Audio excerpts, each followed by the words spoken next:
welcome to FINA Aquatics World.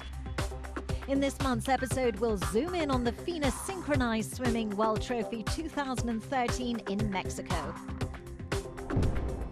Being aware in the air, we get an insight into cliff diving. But first, let's look back at the highlights from the FINA Swimming World Cup.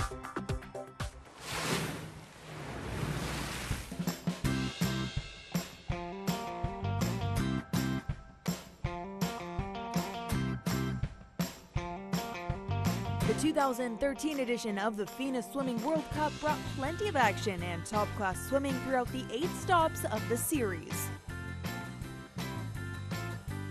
The World Cup saw some changes last year as the first 2 stops took place already in August, just days after the successful FINA World Championships in Barcelona. After a break, 3 more stops followed in Europe and the Middle East in October, until the final cluster of 3 events brought the swimming elite to Asia. And the World Cup got off with a bang in Eindhoven as 6 world records fell in the 2 days of competition. South Africa's Chad Leclos showed his strength in the butterfly events by winning the 200-meter final in the time of 1:49.04. Absolutely phenomenal. Dutch sprint star Ranomi Kromowidjojo wrote history in the women's 50-meter freestyle, improving the world record to 23.24 seconds in home waters. Right on that line, can we see another world record? Oh my goodness, another world record. But the main spotlight was on Hungary's Katinka Hosszú, who had left Barcelona a few days earlier with 2 individual gold medals in the medley events.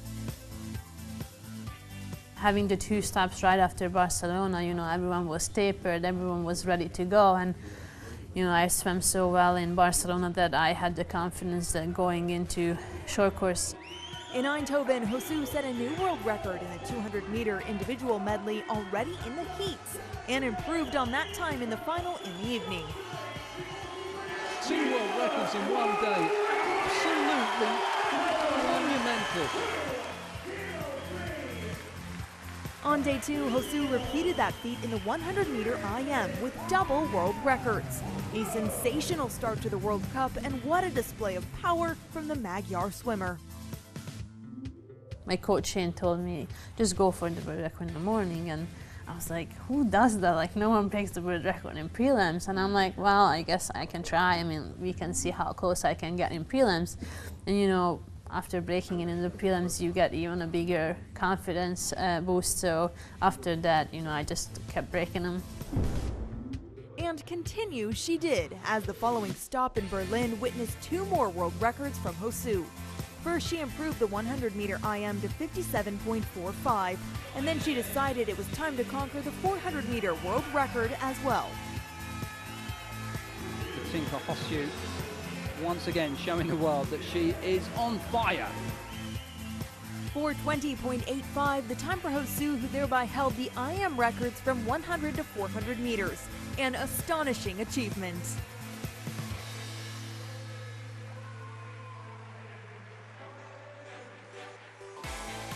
The records continued to fall during the World Cup series. The Berlin stop also saw Spain's Maria Belmonte dominating the long freestyle events with 2 new world marks. So yet another world record goes tumbling.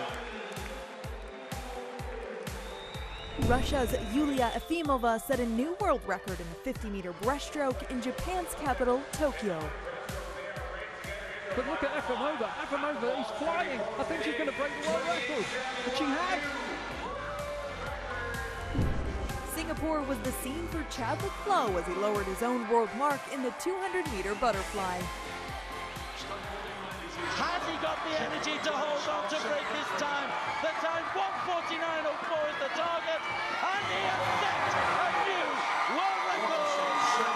It's been a fantastic night for me. I think the 200 butterfly was definitely one for the books. I didn't expect to go that fast, I must be honest. I wasn't feeling so good this morning, but I mean, we had a great crowd. It's a lucky pull for me, obviously, coming back from the Youth Olympic Games 2 years ago. In total, 13 individual world records were set during the World Cup season. And in addition to this, 10 relay world marks.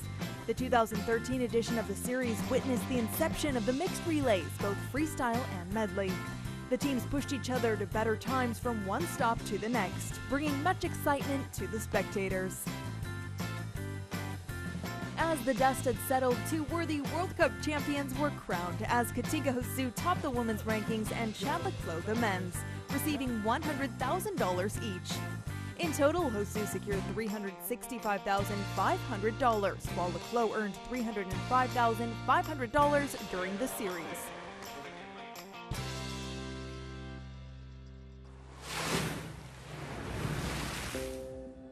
The 8th edition of the FINA Synchronized Swimming World Trophy played out at Mexico State's aquatic complex, Joaquin Capilla. 10 countries participated and tremendous creativity was on display as the participants took to the water in 4 different disciplines: thematic duet, synchro highlight routine, free team routine, and free combination. In thematic duet, Evangelia Platagnotti and Evangelia Coutidi of Greece paid tribute to Greek mythology, while Spain's Ona Carbonell and Paula Klamberg delivered a powerful flamenco-inspired performance. Both, however, missed the podium. The bronze went to Ukraine's Lolita Ananasova and Anna Voloshina, tying with home athletes Nuria Dioscado and Isabel Delgado. Russians Anna Petrysheva and Evgenia Stefan were second, and let's check out their silver medal winning performance.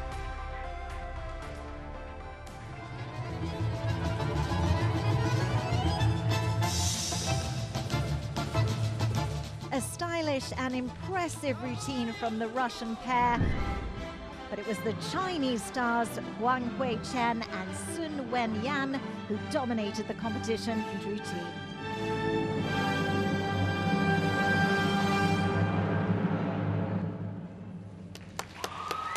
The audience was delighted with the performances of the 8 teams entered in the synchro highlight routine, where all showed talent, strength, and dynamism. Stories were told with original accessories: a dance of fire and mystery by Spain, pyramids and pharaohs by Egypt, a circus celebration with balloons and red noses by Mexico, just to name a few. The judges clearly impressed by what they'd seen, with not one but 3 teams on top of the podium: Russia, Ukraine, and Spain, all tied for first place. Walk the streets for money. You don't care if it's wrong or if it is right.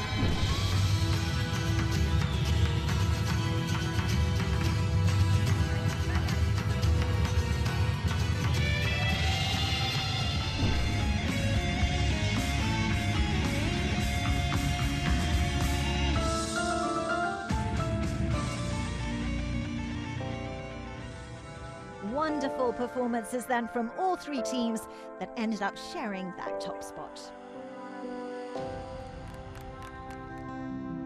A solo exhibition was also on the program, but not as a judged competition. The audience was treated to fine performances from, among others, local darling Teresa Alonso.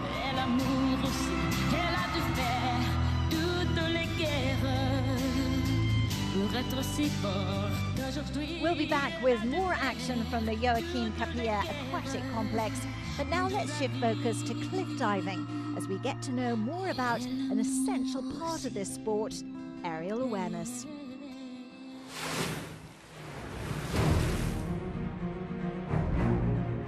Aerial awareness is a tricky thing.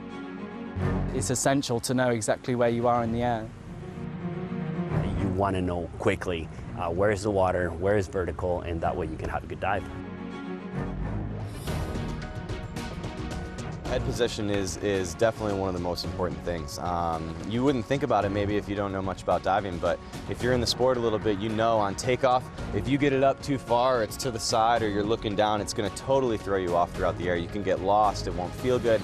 Some of my coaches actually tell me it's like putting your chin on a shelf and you just don't move it. You leave it right there. You kind of want to keep it in a neutral, tight position. You know, if you're twisting, sometimes the head can come around, right? And that's going to throw you off a little bit. So I would say head position is probably one of the most important things that as divers we need to focus on, especially when twisting. learn in you know, maybe like an old style way. I close my eyes for most of the dive. I mean, I see which direction I'm going, but the whole time I'm spinning or twisting, I have my eyes closed. And I feel exactly where I am. I know when I'm upside down, I know when I'm twisting, I know where's front, where's back. But that's just from doing it 20, 25, 30 years. When I started diving and I started learning big moves, I used to close my eyes as soon as I got into my shape. But my coach told me that she wouldn't let me learn back 3.5 somersaults tucked on 10 meter unless I looked where I was in the air. And so I had to go back. That put me about a year backwards in my training to relearn all of my dives with my eyes open. And really that paid off eventually. And so now I have much better awareness. The diver, when he leaves the cliff, he needs to focus on certain targets. Once they get lost, it's like being in a tumble machine, a washing machine tumbling, where you really can become disorientated. And that's where for a cliff diver, it's then left to their instinct and the fact that they've done that maneuver many, many times before. And so it's almost a second nature that they're able to complete that dive.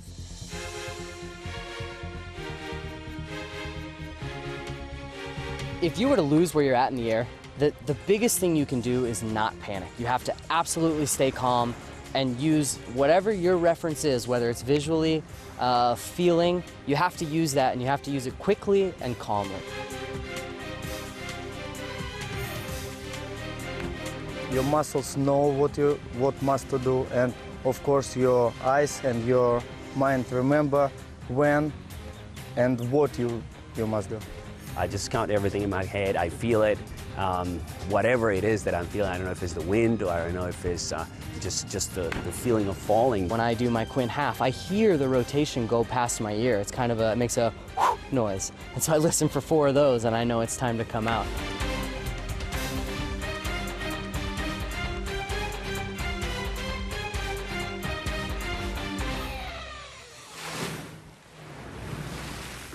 After the break, we continue our coverage of the FINA Synchronized Swimming World Trophy 2013. We put the spotlight on the aquatic athletes of the year, and we meet up with open water star Poliana Okimoto.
In part 2 of FINA Aquatics World, we're meeting up with Brazil's Poliana Okimoto.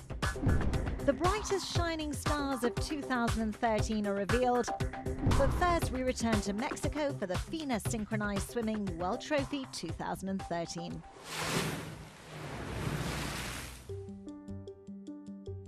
We're back in Mexico and the Joaquin Capilla Aquatic Complex for the 8th edition of the FINA Synchronized Swimming World Trophy 2013. Earlier in the show, we covered the thematic duet and the synchro highlight routine, and now it's time to zoom in on the free team routine and free combination. 5 countries were on track for medals in the free team, and the Spanish squad reached the podium in 3rd place with 92.6670 points.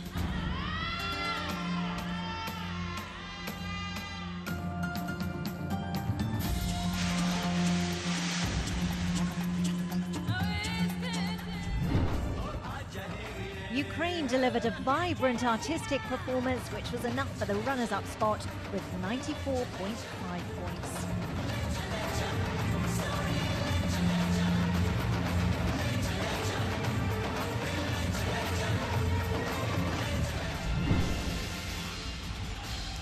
A lovely performance by Ukraine, but they had to yield to this outstanding routine by China, scoring an overall 95.5 points for the victory.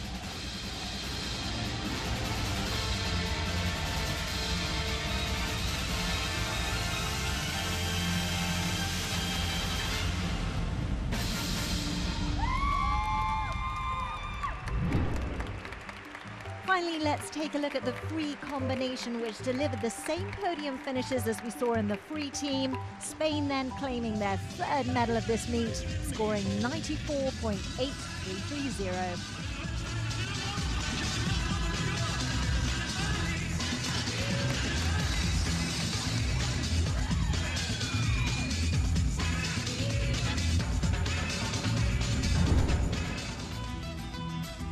Ukraine surprised with freshness, elegance and artistic expression in their routine, and they were awarded 94.8340 points.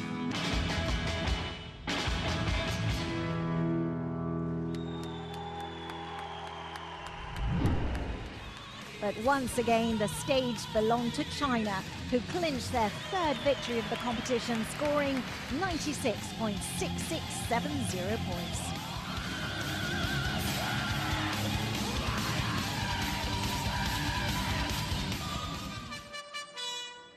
Truly impressive by the Chinese squad, who also topped the overall rankings after the 3 days of competition, totaling 379.8340 points to claim their 2nd crown at the FINA Synchronized Swimming World Trophy.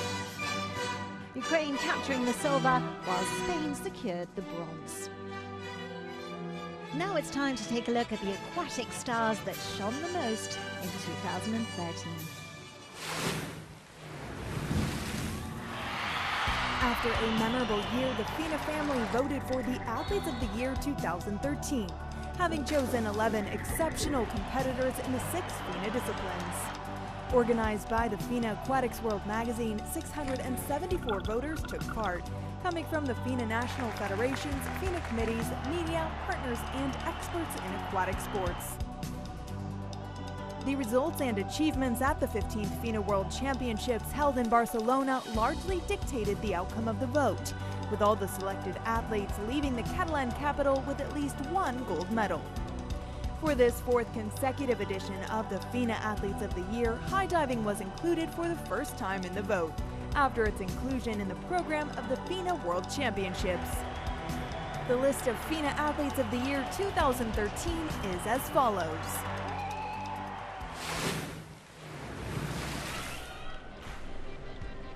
Swimming superstar Ryan Lochte of the USA became world champion in the 200-meter breaststroke, 200-meter IM, and 4x200-meter freestyle.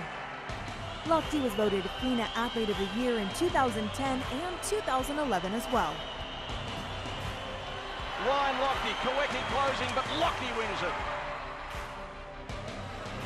Katie Ledecky, also representing the USA, won 4 freestyle gold medals at the FINA World Championships. The 400-meter, 800-meter in a world record time, and 1500-meter also in a world record time, as well as the 4x200-meter freestyle.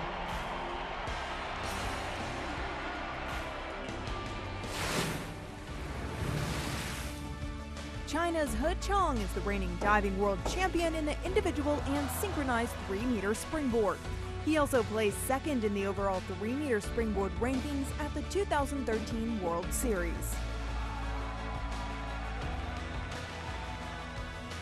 Teammate He Ji is the 2013 world champion in the 1-meter and 3-meter individual springboard, as well as the 2013 World Series overall winner at the 3-meter springboard. In high diving, world champions Orlando Duque of Colombia and American Cecily Carlton were voted Athletes of the Year. In water polo, Hungary's Varga Dénes helped his team to a gold medal at the FINA World Championships as MVP, and also claimed silver at the World League. Spain's Jennifer Pareja secured a very popular home victory for her team in Barcelona and was voted MVP in the tournament.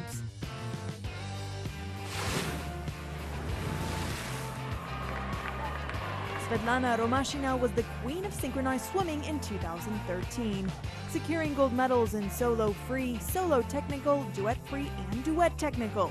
Romashina was voted FINA Athlete of the Year in 2011 as well.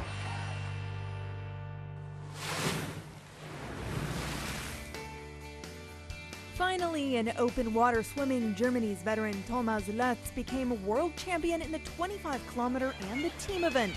He claimed silver in the 10-kilometer and bronze in the 5-kilometer. Lutz also won the 10-kilometer Marathon Swimming World Cup and was awarded FINA Athlete of the Year already in 2011. Brazil's Poliana Okimoto was the world champion in the 10-kilometer, silver medalist in the 5-kilometer, and claimed bronze in the team event in Barcelona. Let's meet up with Poliana Okimoto in Brazil.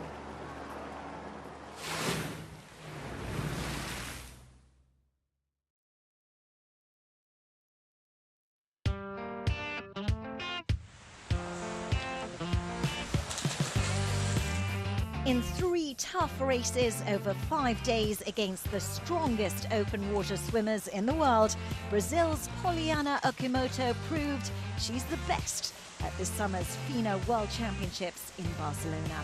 The slender Brazilian won gold, silver and bronze in 3 separate events and cemented her place at the top of the world's elite women in long-distance swimming. Ironically, however, her career started in the pool over much shorter distances.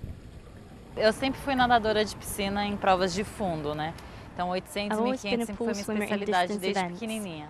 E quando surgiu a maratona aquática foi quando o Ricardo me deu um empurrãozão nas provas, né? No final de 2004 ele viu uma travessia pela televisão.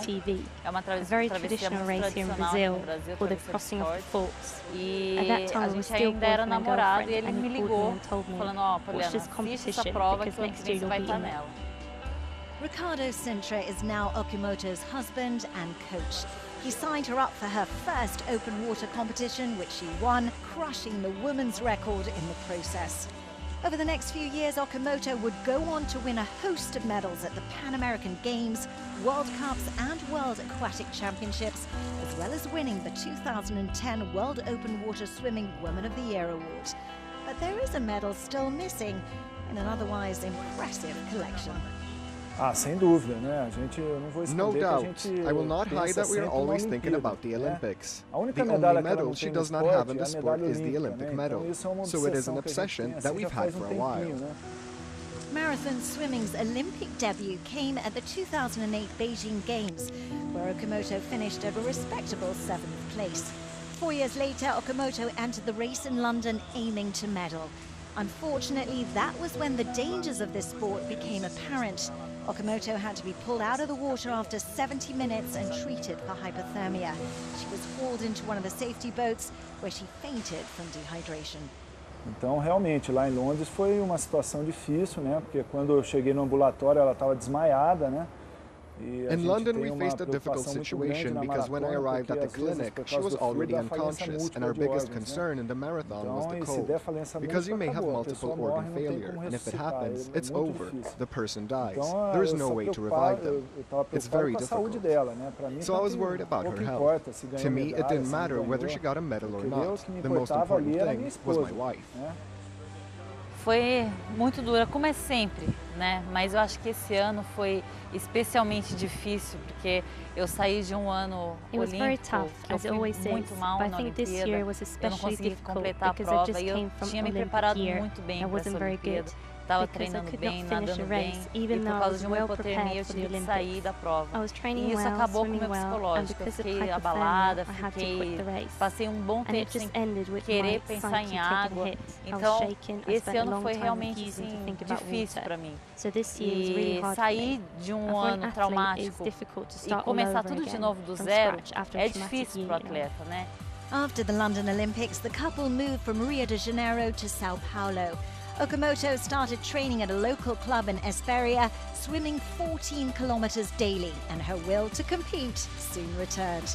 Her recent 3-medal performance at the 2013 World Championships in Spain is testament to her form, and she's now once again aiming for an Olympic medal.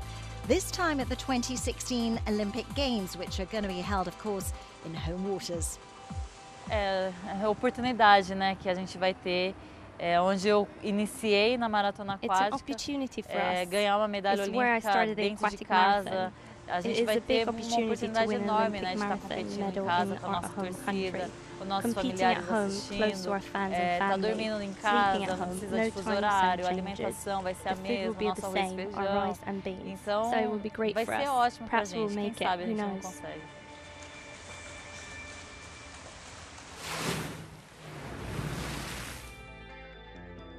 That's all for this program. We'll be back next month with more aquatics action. Until then, thanks for watching.